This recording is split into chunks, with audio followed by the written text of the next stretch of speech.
bendición, hermanos, podernos comunicar por este medio. Me tomé el tiempo de tomar un poco de imagen porque quisiera verlos personalmente. Pues me recuerdo las clases presenciales que eran de mucha bendición, porque teníamos pues mucha libertad para poder tener más relación en preguntas, en dudas, pasarlos al pizarrón, contar testimonios. Bueno, muy amena la clase, pero quiero que continuemos en ese mismo sentido.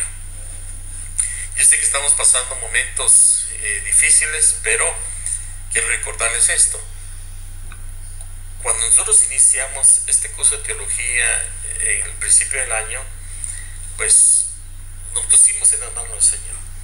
Yo les decía que el Señor nos había elegido, los había escogido para esta obra de gracia y misericordia. Yo sé que esto va a tener un fruto, y ustedes están siendo preparados, equipados, y siempre con corazón agradecidos porque fueron elegidos, seleccionados para prepararlos para un ministerio, edificar el cuerpo de Cristo. O sea que no es en vano lo que estamos haciendo. Esto trasciende el plano terrenal hacia un plano eterno. Tenemos que estar bien sobrios, entendidos de lo que estamos haciendo. El Señor ya sabía cuando ustedes y nosotros iniciamos el curso de SEDE. Al principio Él ya sabía esto que vendría, y por eso los incluyó. Por eso, que pase lo que pase, porque nosotros no nos movemos según las circunstancias, si nosotros nos movemos como cuando el Señor movió al pueblo de Israel en el desierto, a través de una nube y a través de una antorcha de fuego. Él es el que guiaba al pueblo y él es el que marcaba el tiempo.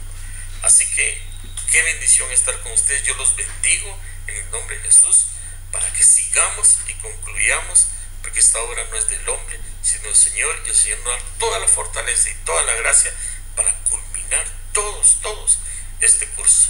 Amén, que el Señor les bendiga. Iniciamos la clase número 3 de Evangelios Sinópticos. Muy bien, el tema de hoy es el tema de la tradición oral a la escrita. Este es el tercer tema.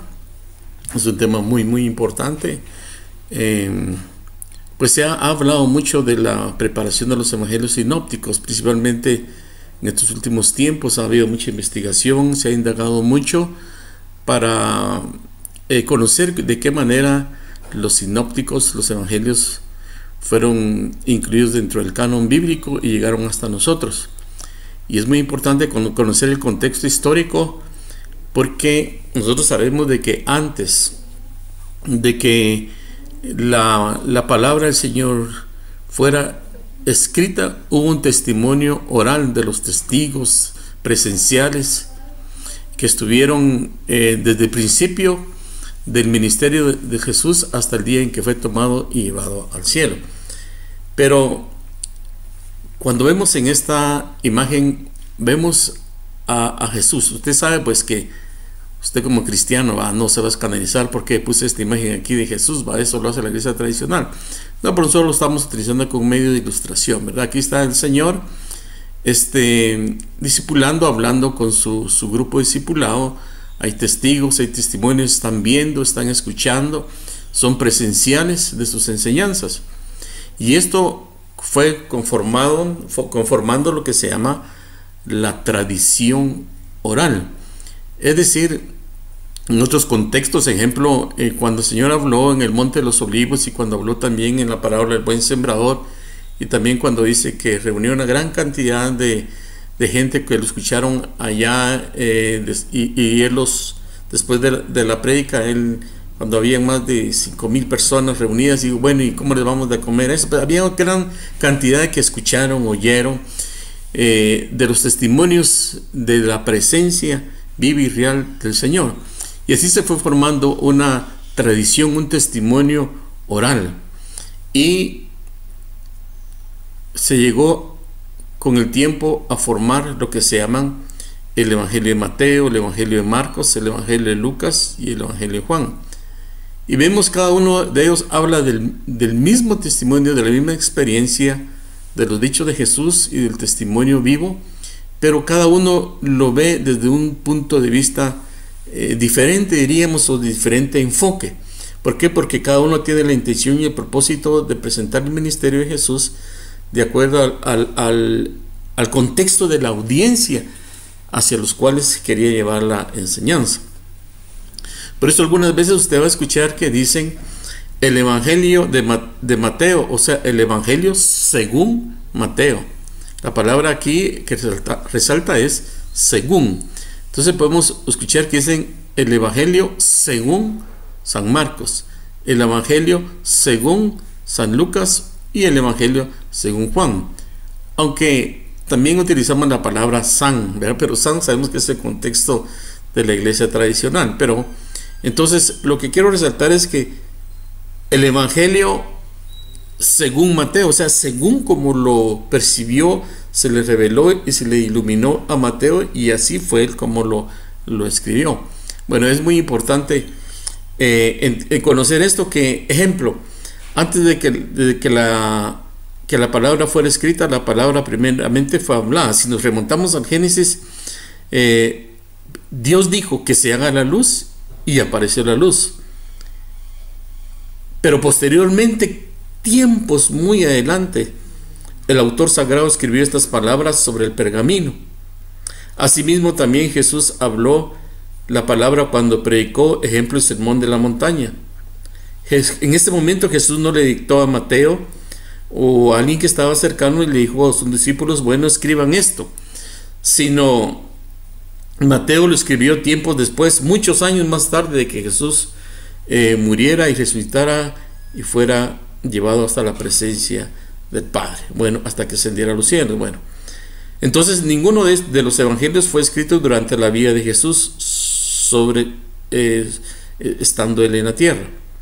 Él murió, según la tradición, nosotros sabemos, en el año 33, y el manuscrito más temprano que se tiene del evangelio es la versión aramea de Mateo, al que, según fuentes antiguas, hacen alusión que se calcula que fue escrito entre el año 40 y 50 del tiempo de Cristo. Marcos y Lucas no fueron apóstoles, sino ellos fueron discípulos, y la mayoría de su información sobre lo que dijo e hizo Jesús, ya que ellos no fueron testigos directos, les fue transmitida. O sea, a ellos se les transmitió lo que se llama la tradición oral, les transmitió a ellos todos esos testimonios.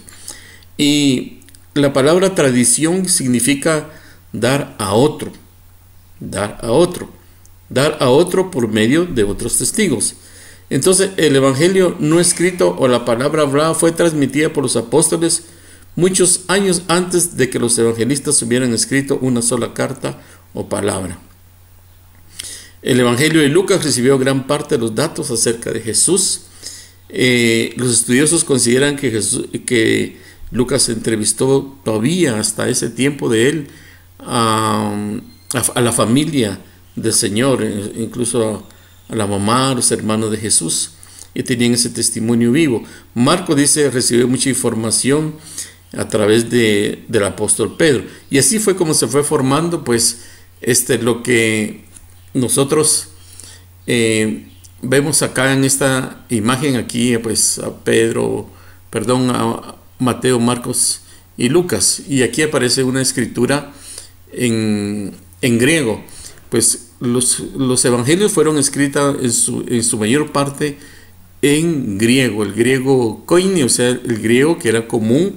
Recuérdense que el griego era lo que en ese tiempo estaba, pues era el lenguaje universal que se hablaba en todo ese contexto de los tiempos de Cristo. Y así pues como se fueron formando fragmentos, copias. Aquí en esta imagen nosotros podemos ver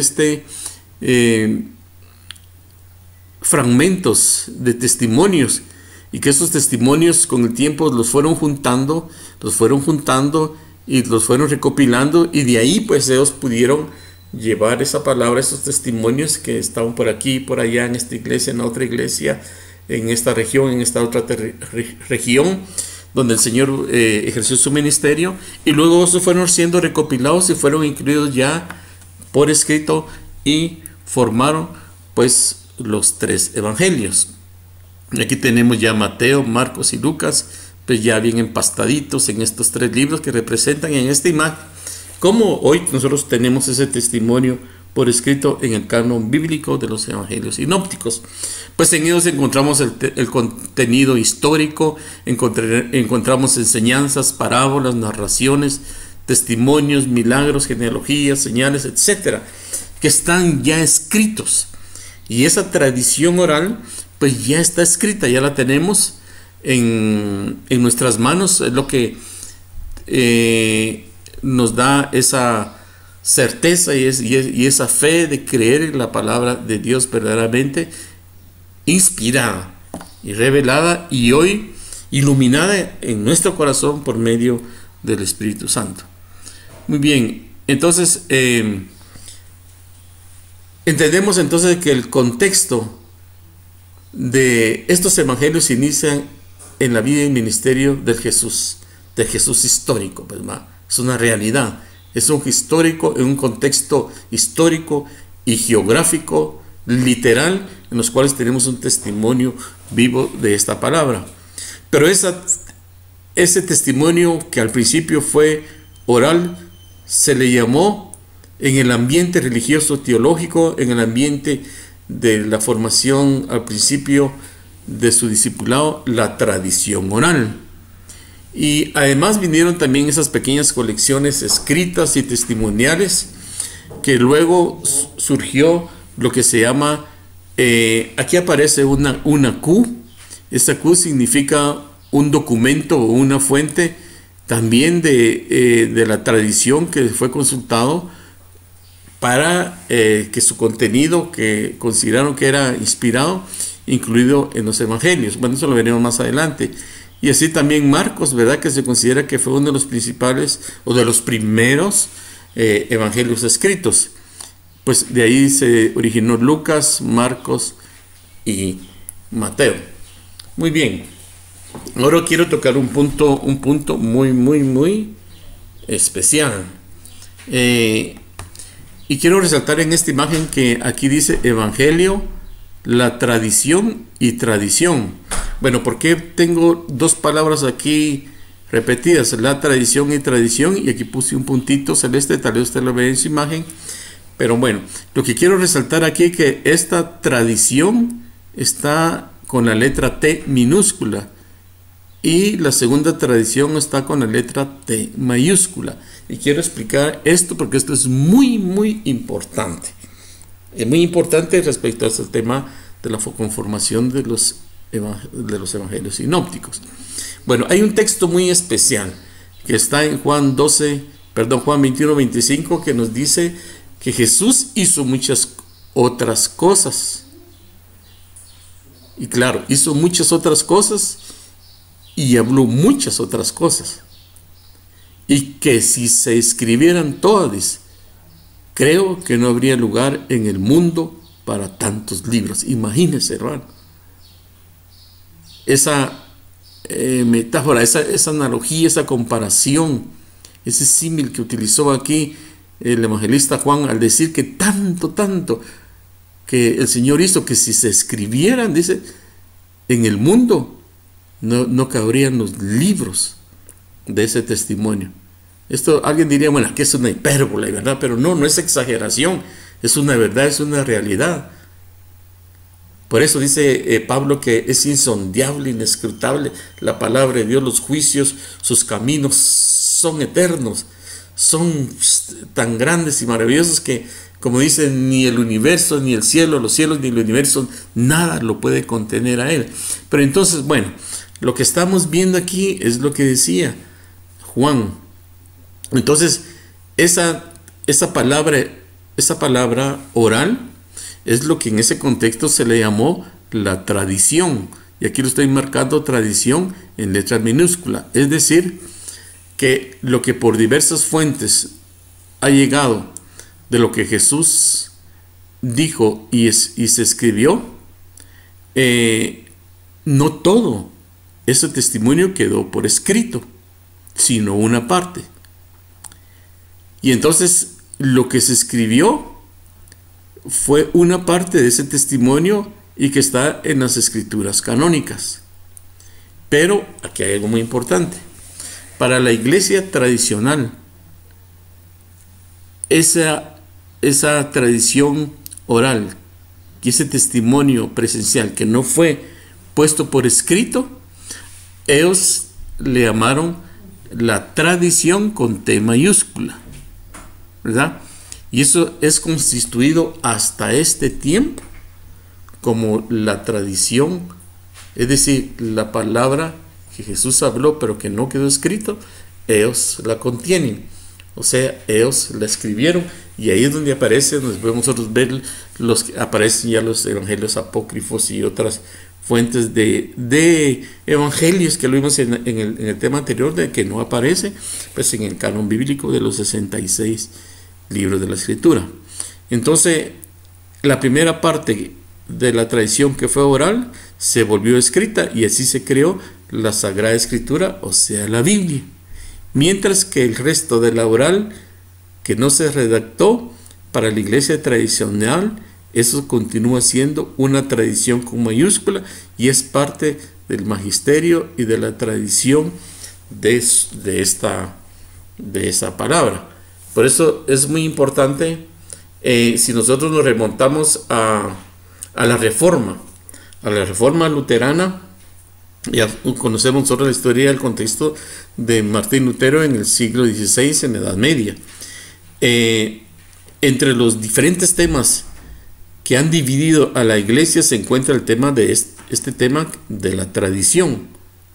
Tradición, no traición, es tradición. Bueno, mientras que la iglesia católica, tanto la rama romana como la ortodoxa, insiste en proclamar la palabra escrita, o sea, la Biblia, y la palabra transmitida oralmente o tradición. O sea, ellos insisten que el evangelio consiste en proclamar la palabra escrita, o sea, lo que está en la Biblia, ahí van bien. Pero también la palabra transmitida oralmente o tradición, ellos la consideran también que tiene la misma autoridad que la palabra escrita del canon. Entonces, las iglesias protestantes, como le llamaron ellos, claman, y nosotros lo creemos, como Martín Lutero, claman que solo la Biblia escrita del canon tiene autoridad como única fuente de la palabra de Dios, a lo que le llamaron la sola escritura, como lo llamó Lutero. Pero para ellos, el depósito de la fe, de la palabra de Dios, está en la Biblia y en la tradición. Eso es lo que quiero que ustedes puedan discernir, indagar acerca de este tema. Pues eso ya es un punto muy especial en la conformación de los evangelios sinópticos. Bueno, en esta imagen nosotros podemos ver, para introducir un poco el tema de cuándo se escribieron estos evangelios, cuál fue el primero, cuál fue el segundo, por qué Mateo es el primero, por qué no es Lucas, ¿por qué no ponemos a Marcos? ¿Y por qué aparecen en ese orden en la Biblia?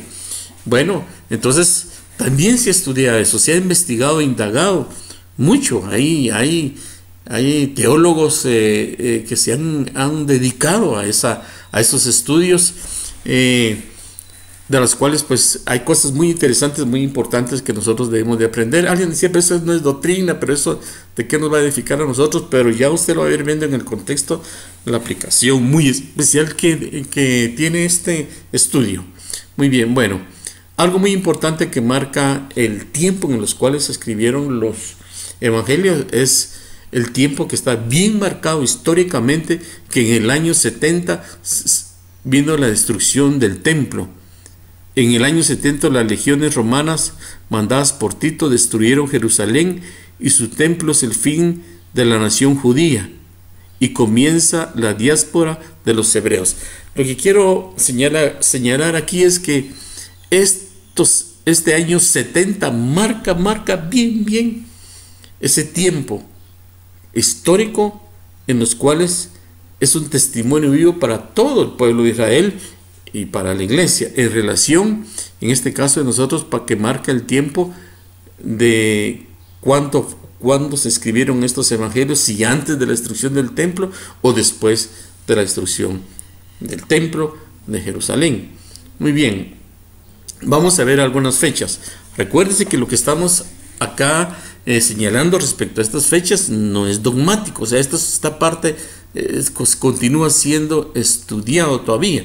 No podemos señalar específicamente este es el punto, este es el año en que se escribieron. Pero según la tradición, Marcos fue escrito dentro del año 68-73. El Evangelio de Mateo dentro del año 70 y 100, y Lucas en el año 80 y 100 también. Y por último Juan en el 90 y el 110. Dicen que uno de los evangelios más antiguos, o sea, de los últimos tiempos, fue el Evangelio de Juan. Bueno, aquí aparece otra imagen también, es otro estudio también que se ha hecho respecto a este tema, o sea que ya se dan cuenta que hay distintas fechas, pues se está estudiando, se sigue investigando eso. Y aparece en esta imagen que Mateo fue escrita hacia el año 60 y 70. También dicen que fue escrita en el idioma arameo, y que es la lengua utilizada por los judíos que vivían en Palestina en ese contexto. Y Marcos escribió, dice que fue el primero de los sinópticos hacia el año 50 o 60, y el idioma utilizado fue el griego. Bueno, luego aparece Lucas, también el tercero de los sinópticos, entre el año 70-80, es decir, 70-80, podemos decir, fue cabal enmarcando en el tiempo donde fue destruido el templo o más adelantito. Y el idioma utilizado también fue el griego. Y por último, Juan escribió ese evangelio después del año 95. El idioma utilizado también para Juan fue el griego. Muy bien, bueno, entonces aquí surge algo que nosotros le llamamos, los que estudian todas estas cosas le llaman el problema sinóptico. Entonces, el problema sinóptico surgen ciertas dudas. Ejemplo, ¿dependieron los autores de los sinópticos de una fuente común? Otra pregunta, ¿se comunicaron todos entre sí para escribir los evangelios? ¿Cuál fue el evangelio que primero se escribió? Y por lo tanto, ¿podía haber sido el que utilizaron los otros evangelistas para redactar el suyo? ¿O para ayudar a comprender este problema? Puesto que 3 evangelios muestran tanto textos en común, entonces se plantea la pregunta de establecer cuál es la relación literaria entre ellos, que trata de explicar la relación entre estos 3 evangelios, determinando la mutua interferencia entre ellos. Ejemplo, si se hace una comparación matemática, muestra que el 95% del evangelio de Marcos está contenido en Mateo, mientras que el 53% de Marcos se encuentra en Lucas. Entonces, pues ya planteamos esas preguntas. Vamos a ver algunos puntos que pueden aclararnos estas preguntas. 1. El Evangelio de Marcos es el más corto. ¿Y por qué es más corto? ¿Y por qué Juan se extendió mucho? ¿Y por qué Lucas se fue demasiado? Bueno, ya vio que hay muchas cosas que podemos indagar e investigar. Parte de las tareas que nosotros tenemos que hacer para que podamos seguir tomando más entendimiento en este tema. Bueno, el Evangelio de Marcos es el más corto, con 661 versículos. Hay quienes son especialistas que he conocido hermanos que platicando con me dicen, mira, es que el Evangelio de Lucas tiene tantos versículos y el Evangelio de Mateo tiene tantos. Uy, que estudias mucho. Le dije, yo sabes mucho, pero está bien también. Gloria a Dios por eso, ¿verdad? Bueno, si le gusta, pues gloria a Dios. Bueno, el material de Marcos se encuentra casi íntegramente en Mateo, en Lucas o en los dos. Marcos solo tiene 30 versículos propios que no se encuentran ni en Lucas ni en Mateo. ¿Y de dónde Marcos obtuvo esos 30 versículos que no aparecen en los otros 2 evangelios? Pregunta. Punto 2. El evangelio de Mateo tiene 1068 versículos y contiene sustancialmente a todo Marcos, menos 40 versículos. ¿Y? Aquí hay una pregunta. También otra, Mateo tiene 330 versículos propios. Punto número 3, el Evangelio de Lucas tiene 1149 versículos, de los que 350 son coincidentes con Marcos y 548 son propios.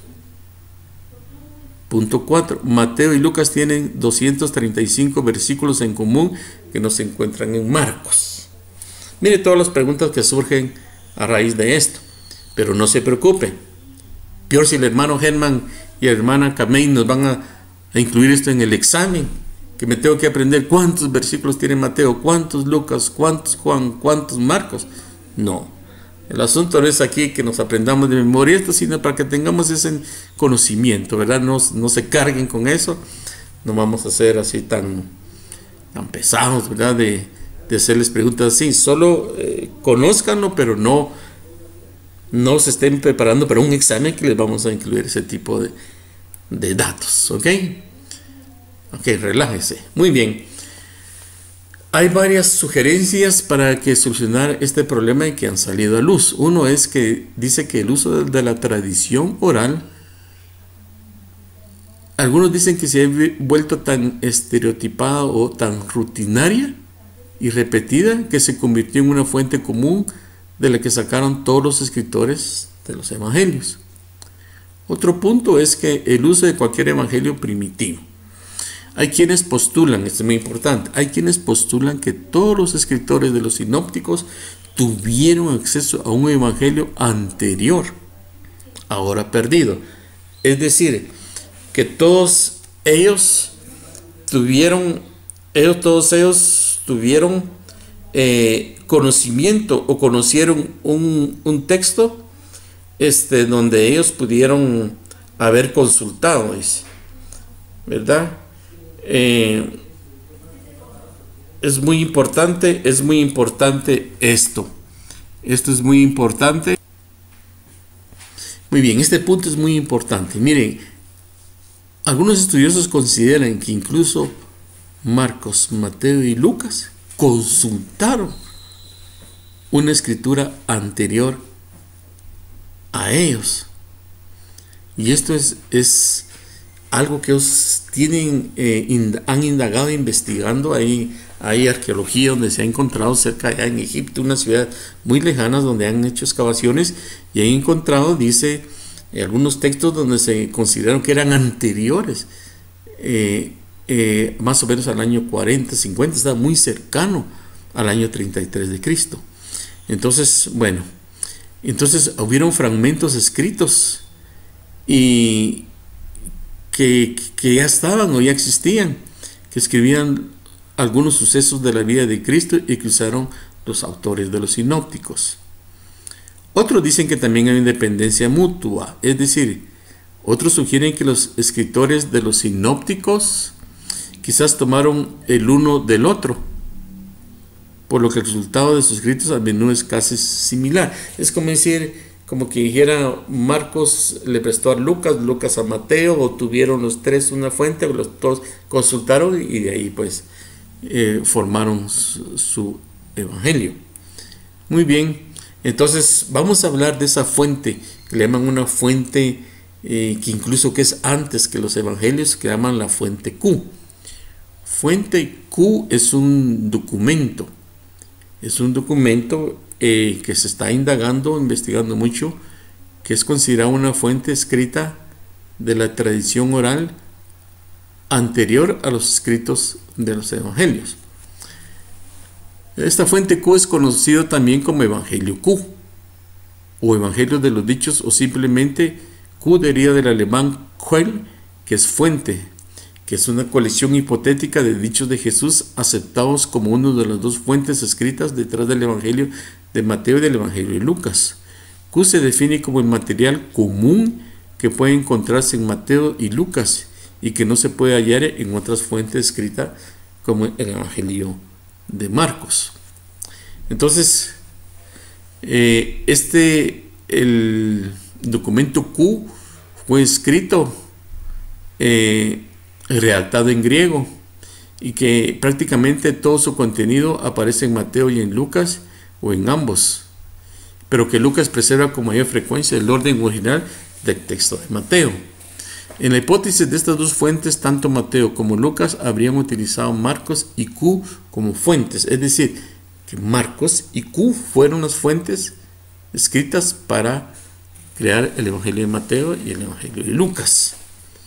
Entonces, si esta teoría de las dos fuentes, recuerde que estoy marcando aquí la palabra teoría, si la teoría de estas dos fuentes es correcta, entonces Q probablemente sería un documento escrito. Y si Q fuera simplemente una tradición oral compartida, no podría explicar las similitudes o identidades casi palabra por palabra entre Mateo y Lucas cuando reflejan el material Q. Muy bien, entonces los académicos han señalado que las similitudes entre Marcos, Mateo y Lucas son demasiado importantes para aplicar que fue por pura o mera coincidencia. Así que es muy importante que este documento QIC puede ser considerado entre los años 40 y 50 del primer siglo. Miren lo cercano que está a el tiempo de Jesús. Muy bien. Aquí hay una gráfica donde podemos ver en esta imagen la teoría de las dos fuentes. Aquí hay un esquema donde dice que Marcos y la fuente Q fueron los que dieron lugar a Mateo y a Lucas. Esta es una de las teorías más difundidas dentro del contexto cristiano, de la tradición cristiana evangélica. Mateo y Lucas utilizaron la fuente Q, y Lucas y Mateo tienen material que no está en Marcos, pero sí está en Q. Muy bien. Perdón. Entonces, recuerden que son teorías en estas imágenes que estamos presentando aquí. Hay otra teoría donde se le da preferencia al Evangelio de Mateo. Esa se llama la teoría de Griesbach. En 1783, él declaró que Marcos es el último evangelio. Entonces, en esta preferencia al Evangelio de Mateo, él considera que Mateo es el primer escrito que se formó del sinóptico, luego se escribió Lucas y por último se escribió Marcos. Esta es otra teoría. Y aquí aparece otra teoría, es la hipótesis tradicional de San Agustín. Dice, ya saben ustedes pues que estamos utilizando la palabra ese San Agustín en respeto pues a la iglesia tradicional, ¿verdad? Es su forma de ellos de hablar respecto a sus teólogos, ¿verdad? a su magisterio. Esta es otra hipótesis tradicional donde se considera que el orden de los evangelios, a veces nos preguntamos y por qué se colocó primero en la Biblia Mateo, después Marcos, después Lucas, y quién fue el que ordenó, por qué no fue Lucas primero, por qué no fue Marcos, no que primero Mateo. Bueno, esta hipótesis tradicional marca que el orden de los evangelios se corresponde con el orden tradicional de cómo están colocados en la Biblia. Mateo sería el primero, Marcos el segundo y Lucas habría utilizado de los dos. O sea, por eso, según el orden que fueron apareciendo o en el orden que se fueron escribiendo o en el tiempo que se escribieron, así fue el mismo orden que se consideró para que aparecieran en el canon bíblico. Muy bien, y ya para concluir, y me gustaría seguir hablando más, pero tienen ustedes un documento por escrito donde ustedes también van a conocer de esto y una tarea para hacer para que ustedes sigan investigando, pero quiero concluir con esta imagen del texto de Mateo 24:35.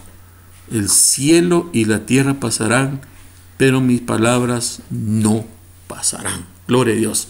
Hay una intervención divina en toda la conformación de todo esto que hemos hablado hoy de los evangelios sinópticos. Ninguna tilde ni una jota, nada se perderá. Por eso dice en la palabra, hay de aquel que le añada o de aquel que le quite al espíritu de esta profecía. O sea que el Espíritu Santo inspiró a estos varones para que a través de ellos fuera quedado el testimonio escrito y conformara parte de los 66 libros del canon bíblico.